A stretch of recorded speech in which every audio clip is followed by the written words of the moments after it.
আমরা যেখানেই যাচ্ছি সেইখানেই আমরা রোহিঙ্গা সমস্যাটা একেবারে জুড়ে সুরে তুলছি, কিন্তু রোহিঙ্গার সমস্যাটা আমরা এখনো খুব দূর অগ্রসর হতে পারি। কারণ প্রধান কারণ হচ্ছে মায়ানমার।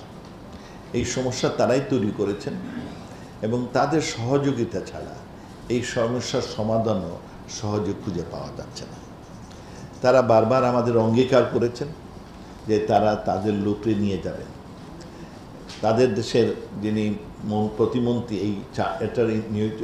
এটার সম্পর্কে যিনি ইনচার্জ, উনি আমাকে একটা আশ্বাস দিয়েছিলেন এবং বহুবারও আশ্বাস দিয়েছেন। এই গত কিছুদিন আগেও আশ্বাস দিয়েছেন যে তারা যাদের শনাক্ত করেছেন তাদের দেশের লোক, তাদের নেওয়া শুরু করবেন, কিন্তু আনফর্চুনেটলি এখনো শুরু হয়নি।